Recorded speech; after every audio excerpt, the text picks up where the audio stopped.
Hello प्यारे बच्चों, we will start the chapter named centre of mass, है ना।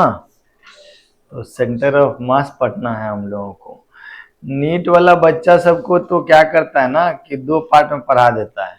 वर्क एनर्जी पावर में कोलिजन पढ़ा देता है, सिस्टम ऑफ पार्टिकल या रोटेशन को सिस्टम ऑफ पार्टिकल बोल करके वहाँ पे सेंटर ऑफ मास पढ़ा देता है। लेकिन कायदे से this is a different chapter. सिंगे जुंगे तो सेंटर ऑफ मास को भी 17 पार्ट में किया रहता है। इम्पल्स के लिए अलग चैप्टर, फलाना चीज के लिए अलग चैप्टर। एनीवे अच्छा, ये तो स्टार्ट करते हैं हम लोग सेंटर ऑफ मास। आज तो एकदम हौले हौले हम लोग बात करेंगे, आराम आराम से, सिंपल सिंपल बात होगा, फिर धीरे धीरे बात बढ़ेगा।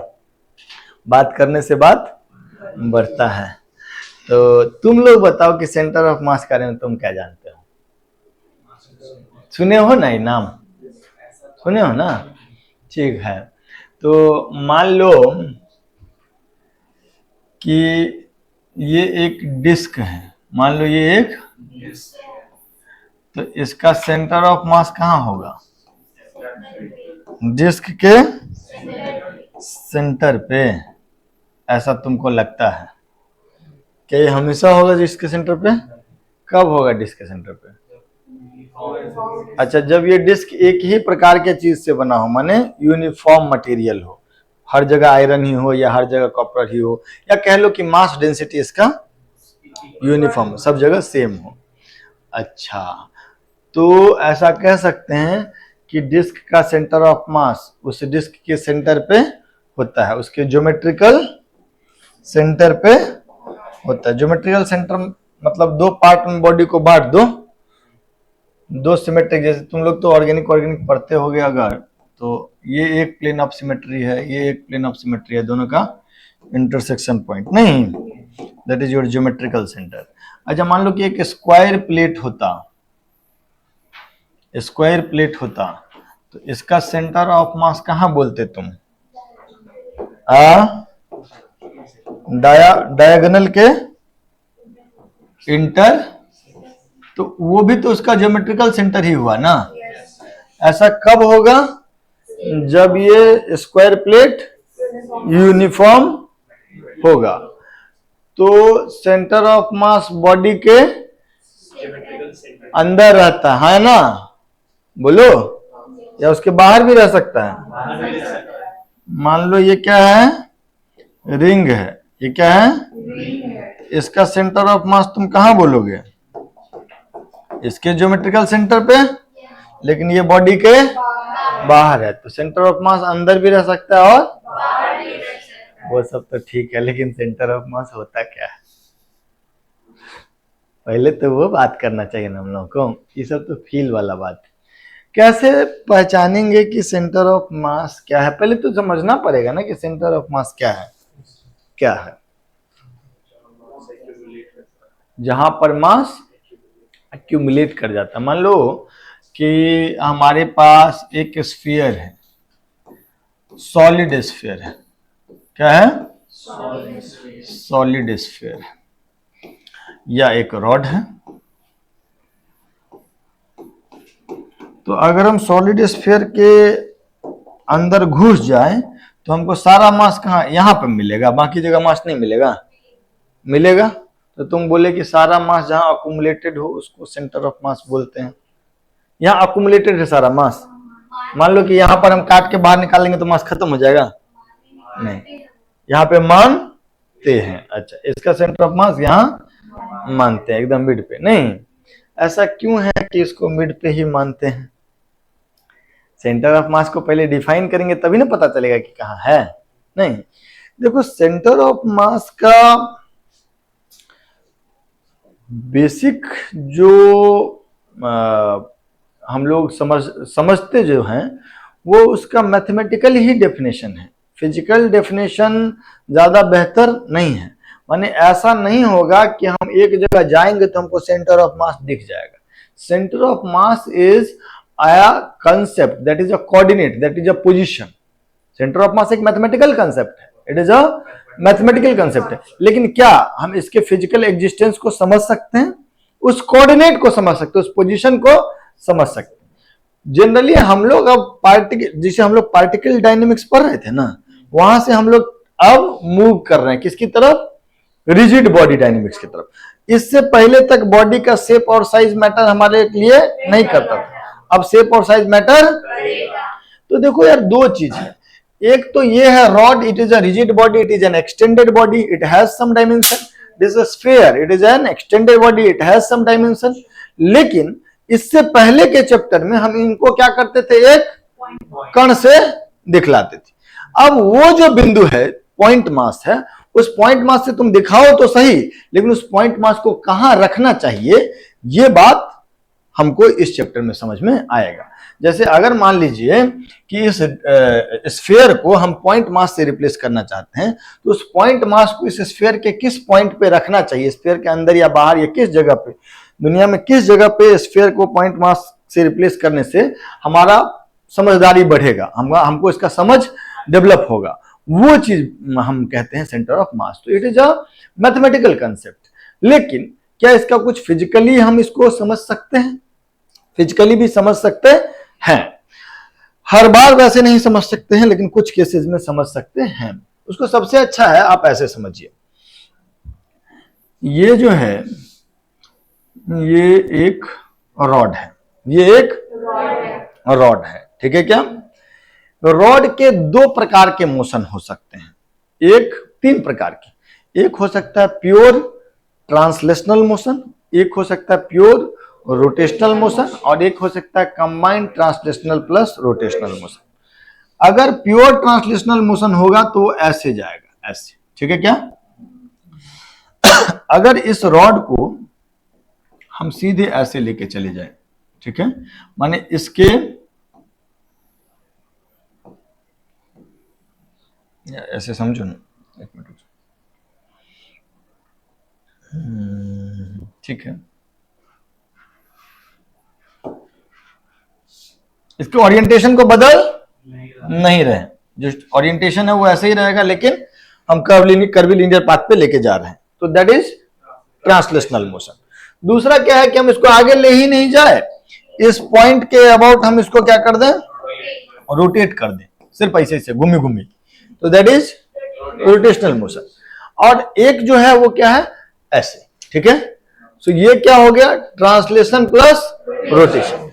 तो हम अभी समझना चाह रहे हैं सेंटर ऑफ मास का कंसेप्ट। इसमें हम क्या कर रहे हैं, एक रॉड ले रहे हैं और इसको हवा में हम फेंक दे रहे हैं, सो दैट ये कैसा मोशन करे, कंबाइंड ट्रांसलेशनल प्लस रोटेशनल। माने ये आगे तो जाए ही, लेकिन साथ के साथ अपने सेंटर, मतलब ऐसे ऐसे रोटेशनल मोशन भी करे। माने इसके ट्रांसलेशन मोशन और रोटेशनल मोशन दोनों को हम लोग कंबाइंड कर दें, ठीक है। तो जो मोशन होगा that will be combined translational plus rotational motion. अगर हम इसका combined translational plus rotational motion बोले, तो इसके अंदर जो कोई पॉइंट है, उस पॉइंट का अगर ट्रेजेक्टरी देखोगे तो वो बड़ा ही कॉम्प्लेक्स आएगा, नहीं आएगा। वो ऐसे ऐसे पार्टिकल घूम भी रहा है, गोल गोल चक्कर भी लगा रहा है और आगे भी जा रहा है। लेकिन एक पॉइंट ऐसा होता है इसमें, इस रॉड में, रॉड वाले का स्पेसिफिक केस बोल रहे हैं, एक पॉइंट ऐसा होता है जिसका ट्रेजेक्टरी कैसा होता है, प्योर पैराबोलिक, प्योर पैराबोलिक। उस पॉइंट को इस वाले केस में हम लोग क्या बोलेंगे, सेंटर ऑफ मास। दूसरे दो बातें हैं इसमें, अभी हम तुमको जो बताए वो एक ऐसा ऑब्जेक्ट था जिसमें सेंटर ऑफ मास बॉडी के अंदर था, इसीलिए हम ये बात यहां पे कर पाए, क्या कर पाए। और दूसरी बात कि ये बॉडी कैसा है, रिजिड है। ये बॉडी कैसा है, रिजिड है, मतलब आप इसको खींच नहीं सकते, कंप्रेस नहीं कर सकते, कितना भी फोर्स लगा करके इसका शेप को बदल नहीं सकते। अगर एक रिजिड रॉड को combined translational plus rotational motion कराएं, तो फिर उसके अंदर एक ऐसा बिंदु होता है जो कि प्योर पैराबोलिक पाथ पे चलता है। उस पॉइंट का नाम हम लोग बोलते हैं सेंटर ऑफ मास। मतलब सेंटर ऑफ मास बॉडी के अंदर भी हो सकता है, बाहर भी हो सकता है, लेकिन अगर वो अंदर है, तो अगर body combined translational plus rotational motion में हो, तो वो बिंदु प्योर और ट्रांसलेशनल मोशन ही कर रहा होता है। मतलब पूरा का पूरा रोटेशन जो होता है उस बिंदु के अबाउट होता है, उस पॉइंट के अबाउट होता है, उस पॉइंट का नाम हम लोग बोलते हैं centre of mass. If a rigid body whose centre of mass is inside the body, if it goes under combined translational plus rotational motion, then inside it there is only one point which moves in pure translational motion, okay, that point is its center of mass। लेकिन यहां भी complete definition नहीं हुआ, क्योंकि ये जरूरी नहीं है कि हमेशा रॉड हो सकता है कि ये एक सेमी सर्कुलर ऐसा टेढ़ा मेढ़ा रिंग हो, तब यार कोई सेंटर ऑफ मास बॉडी के अंदर पाया ही नहीं जाता है, तब हम किसके घूमी घूमी का बात करें, कौन सा पाथ को बोले कि प्योर पैराबोलिक है। पता चला कि पूरे के पूरे सेमी रिंग में कोई पॉइंट ऐसा है ही नहीं जो कि प्योर पैराबोलिक पाथ में मोशन कर रहा है, तो फिर सेंटर ऑफ मास को समझने में बहुत दिक्कत होगा। सेंटर ऑफ मास को लूजली वैसे ही डिफाइन किया जाता है जैसा तुमने कहा कि it is a point eight which all the mass can be assumed to be concentrated or can be assumed to be centered, yes or no।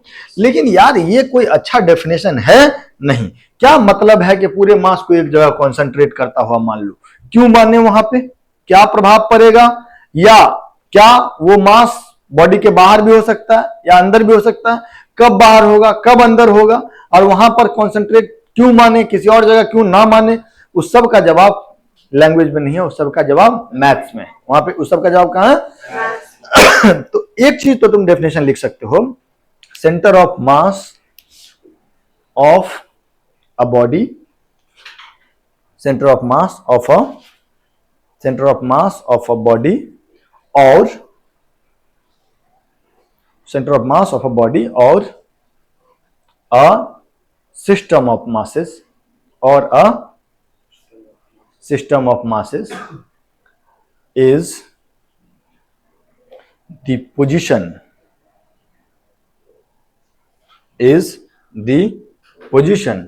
at which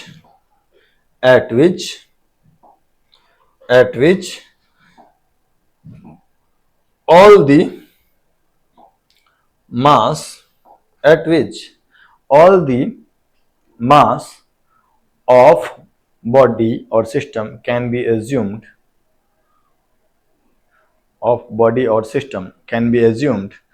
to be concentrated,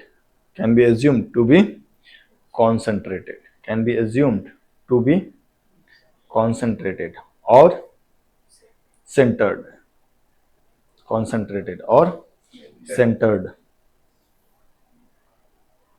ठीक है क्या? बट एक minute समझा रहे भाई सब चीज, लेकिन बट डेफिनेटली इस बात में भी वो मजा नहीं है। क्यों? क्योंकि सेंटर ऑफ मास मैथ से ही ज्यादा बेहतर समझा जा सकता है। तो मैथ से कैसे समझा जा सकता है?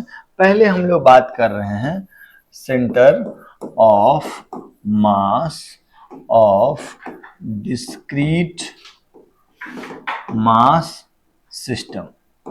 डिस्क्रीट मास सिस्टम का क्या मतलब होता है? डिस्क्रीट का क्या मतलब होता है? डिस्क्रीट मतलब फैला फैला, है ना? तो अभी अब हम लोग जो पढ़ रहे हैं वो हम लोग ये पढ़ रहे हैं बउआ, अभी हम लोग ये पढ़ रहे हैं कि मान लीजिए ये एक्स एक्सिस है और इस पर ढेर सारे मास पड़े हुए हैं, इस पर ढेर सारे मास पड़े हुए हैं।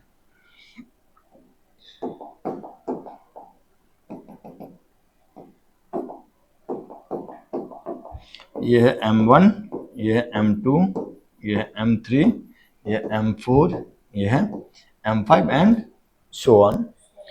इस पॉइंट, ये पॉइंट जहां है उसका कोऑर्डिनेट है x1, 0, इसका कोऑर्डिनेट है x2, 0, इसका कोऑर्डिनेट है x3, 0, ये है x4, 0, ये है x5, 0। इस तरीके से ढेर सारे मास हो सकते हैं।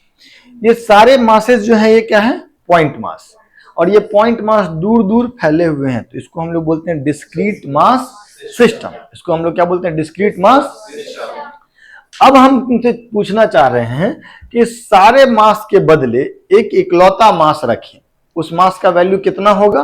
उसका वैल्यू हो जाएगा m1 plus m2 plus m3 plus m4 plus m5 and so on. लेकिन उस कंप्लीट मास को किस जगह पे रखिए, जिस जगह पे रखेंगे वही उसका इस सिस्टम का सेंटर ऑफ मास होगा। वो हम लोगों को फिजिक्स से डिफाइन करके पहले से दिया गया है। The x coordinate of center of mass of discrete mass system is defined as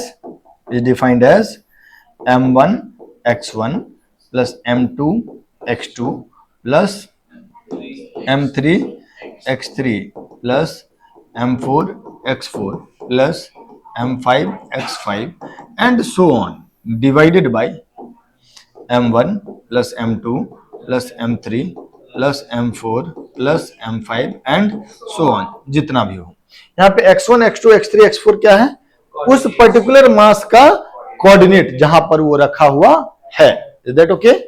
इस तरीके से हम लोग सेंटर ऑफ मास, इन सारे डिस्क्रीट मास सिस्टम का सेंटर ऑफ मास डिफाइन करते हैं। ठीक है क्या? तो क्या जरूरी है कि मासेस सिर्फ एक्स एक्सिस पे ही हो? जरूरी नहीं है, वाई एक्सिस पे भी हो सकते हैं, इनफैक्ट एक्स वाई प्लेन में हो सकता है, इनफैक्ट पूरे एक्स वाई जेड कोऑर्डिनेट पूरे 3D में कहीं भी हो सकता है। तो थोड़ा सा इसको और ज्यादा बेहतर वर्जन इसका लिखते हैं, आपको लिखने का मौका पूरा मिलेगा, आप चिंता मत कीजिए। हम लोग अभी क्या बात कर रहे हैं? Centre of mass of discrete mass system. ओ भाई लोग थोड़ा सुनो, मान लिया जाए कि ये एक्स एक्सिस है, ये वाई एक्सिस है और ये जेड एक्सिस बोर्ड प्लेन के बाहर है, तो दिखाने के लिए हम डॉटेड लाइन से दिखा दिए। फर्ज कीजिए कि there are 3 point masses, first is m1, second one is m2, third one is m3। m1 का कोऑर्डिनेट है x1, y1, z1, m2 का x2, y2, z2 और m3 का कोऑर्डिनेट है x3, y3, z3। ठीक है क्या? तो m1 जहां पर है उसके पोजीशन वेक्टर को हम लोग बोल रहे हैं r1, m2 जहां है उसके पोजीशन वेक्टर को हम लोग बोल देते हैं r2 और m3 जहां है उसके पोजीशन वेक्टर को हम लोग बोल देते हैं r3। ठीक है क्या? बोलो, r1 वेक्टर को हम लोग कैसे डिफाइन करते हैं? r1 जो है हम लोग का क्या होगा, x1 i cap plus y1 j cap plus z1 k cap. r2 क्या होगा, plus y2 j cap plus z2 k cap और r3 क्या होगा, plus y3 j cap plus z3 k cap. ऐसे होगा। अब अगर हमको सेंटर ऑफ मास का कोऑर्डिनेट पता करना है, हमको क्या पता करना है, कोऑर्डिनेट, तो RCM इज डिफाइंड एज, ऐसे ही डिफाइन किया जाता है। कैसे डिफाइन किया जाता है?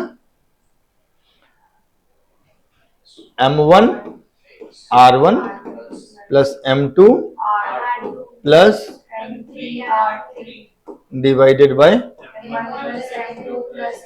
m1 plus m2 plus m3, ऐसे डिफाइन करते हैं हम लोग। ठीक, इसमें मेरा कोई रोल नहीं है। ठीक है, ऐसे ही ये डिफाइन किया जाता है। तो इस r1 में कुछ i क्या पाएगा, r2 में भी कुछ और r3 में भी कुछ। r1 में कितना i क्या पाएगा, x1 i क्या, r2 में कितना i क्या पाएगा, r3 में कितना i क्या पाएगा। तो अगर सारे i कैप वाले को एक साथ कर लेंगे तो क्या हमको सेंटर ऑफ मास का x कोऑर्डिनेट मिल जाएगा क्या? सेंटर ऑफ मास का x कोऑर्डिनेट कितना हो जाएगा, m1 x1 plus m2 x2 plus m3 divided by m1 plus m2 plus m3। Yes और नो? ये x coordinate of centre of mass होगा। Similarly y coordinate of centre of mass भी होगा। कितना होगा वो, m1 y1 plus m2 y2 plus divided by m1 plus m2 plus m3, है ना। सिमिलरली ZCM क्या होगा, m1 Z1 plus m2 Z2 plus m3 Z3 divided by m1 plus m2 plus m3। Number of masses बढ़ेगा तो accordingly number of terms भी यहाँ ऊपर और नीचे दोनों बढ़ जाएगा। यस और नो। तो एक लाइन में अगर हम लोग XCM लिखे तो लिख सकते हैं sigma MIXI divided by sigma MI, है ना। बढ़ाते चले जाओ 1 2 3 4 5 6 जितना करना। सिमिलरली YCM क्या हो जाएगा बउआ, YCM is sigma MIYI by sigma, अबे इस सबसे परिचित हो ना, आई बढ़ते जाएगा 1 2 3 4। और सिमिलरली ZCM क्या हो जाएगा, सिग्मा, सिग्मा सिंबल समझते हो ना, जोड़ना, sigma MI divided by sigma, sigma MI को तुम टोटल मास भी बोल सकते। तो इतने देर में हम लोग क्या डिस्कस किए, किसी सिस्टम में ढेर सारे पॉइंट मासेज अलग अलग जगह फैले हुए हैं, तो उस पूरे सिस्टम का सेंटर ऑफ मास का कोऑर्डिनेट कैसे लिखे वो हम यहां से सीखे। उस पूरे सिस्टम के सेंटर ऑफ मास का एक्स कोऑर्डिनेट कैसे लिखे यहां से सीखे। उस पूरे सिस्टम के सेंटर ऑफ मास का Y coordinate and Z coordinate कैसे लिखे यहां से सीखे। क्लियर है क्या। तो ये जो है this is how we define centre of mass. ठीक है, पहले आप, इससे पहले तो कुछ नहीं है, ये भी वही बात है, चाहे तो पहले ये लिख लीजिए फिर वो लिखिए, फिर आगे बढ़ेंगे। आज कुछ सिग्निफिकेंट पढ़ाई नहीं होगा, छोटा छोटा बात ही पढ़ाई होगा, अगली क्लास में ज्यादा डिटेल करेंगे डिस्कस। बट अच्छी बात यह है कि हम लोग नए चैप्टर की तरफ माइग्रेट कर गए हैं, ये बहुत अच्छी बात है। ये भी लिख लो। हाँ जी, पहला सवाल आपको देते हैं और जो पहला सवाल है उसका रिजल्ट एकदम रट्टा मार के याद रखना भाई। सुनिएगा,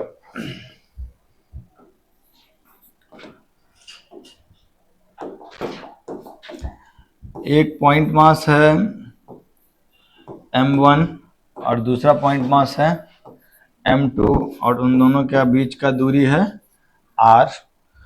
find distance of centre of mass from m1 and m2। m1 से सेंटर ऑफ मास का दूरी और m2 से सेंटर ऑफ मास का दूरी बताना है आपको।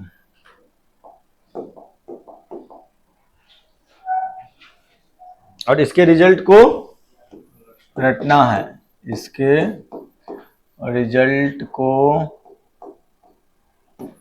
रटना है।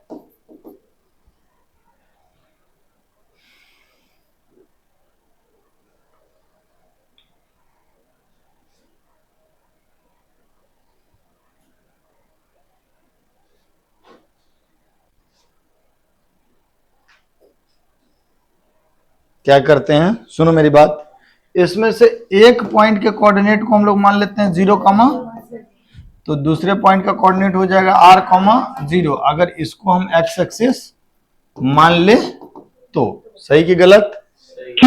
तो जो सेंटर ऑफ मास होगा कहीं यहाँ बीच में, सेंटर ऑफ मास का कोऑर्डिनेट जो है या दूरी जो है, यहाँ से हम एक्सियम बोल देते हैं। तो एक्सियम हम क्या लिखेंगे जरा बताओ तो जरा। एक्सियम का वैल्यू क्या लिखेंगे, m1 into 0 plus m2 into r divided by m1 plus m2। Yes और नो। तो सेंटर ऑफ मास का x कोऑर्डिनेट जो होगा वो कितना हो जाएगा, m2r divided by m1 plus m2। मेरा बात सुनो, माने ये m1 से दूरी ही ना हुआ, ये 0 0 माने थे, तो सेंटर ऑफ मास का x कोऑर्डिनेट मतलब m1 से दूरी। तो ये वाला दूरी कितना हो गया हमारा, m2r बाय m1 प्लस, इसको थोड़ा देर के लिए हम r1 बोल लेते हैं। ठीक, तो ये वाला जो दूरी होगा जिसको हम r2 बोल रहे हैं वो कितना हो जाएगा, r minus r1, r minus तो r minus m2r by m1 plus m2, दिख रहा है m2r कट जाएगा तो ये कितना आएगा m1r by m1 plus m2। तो अच्छा r1 बाई r2 अगर तुम लिखोगे तो क्या लिखोगे, r1 बाई r2 करो तो r1 बाई r2 वो कितना हो जाएगा m2 बाई कितना हो जाएगा m2 बाई।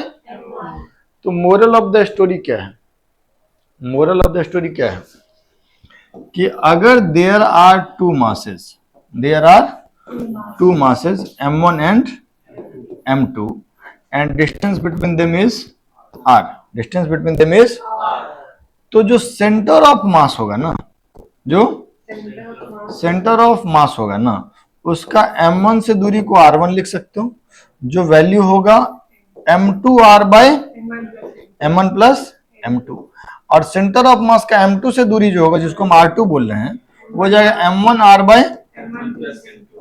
ठीक, तो पहला बात जो है heavier mass is closer to, देखो जिसका मास जैसे r1 का value is equal to m2 into r by m1 plus m2, r2 का value m1r bye m1 plus m2, तो r1 बाय r2 क्या हो गया m2 बाय m1, जिसका मास ज्यादा उसका दूरी कम, तो heavier mass is closer to centre of mass and lighter mass is farther या away from center of mass, and for two mass system, for two mass system the center of mass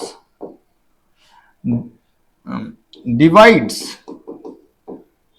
the distance between masses, divides the distance between masses in opposite ratio of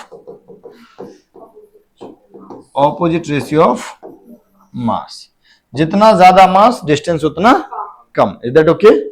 और centre of मास यहां पर body के, मतलब अब ये discrete mass system है तब तो सब मास से बाहर ही रहेगा, ठीक है क्या। सेंटर ऑफ मास बॉडी के बाहर भी रह सकता है, बॉडी के अंदर भी रह सकता है, ऐसा भी सवाल आपसे कभी बार पूछा जाएगा, इज दैट ओके। ये चीज हम चाहते हैं आप याद रखें, क्योंकि बाप रे बहुत जगह लीनियर मोमेंटम कंजर्वेशन में और ढेर सारी चीजों में हम आपको दिखाएंगे कि इस रेशियो का बड़ा जरूरत पड़ता है, मास के ऑपोजिट रेशियो में डिस्ट्रीब्यूशन का, तो आपको कई बार जरूरत पड़ेगा, प्लीज इसको याद रखें। और ये लिख लें।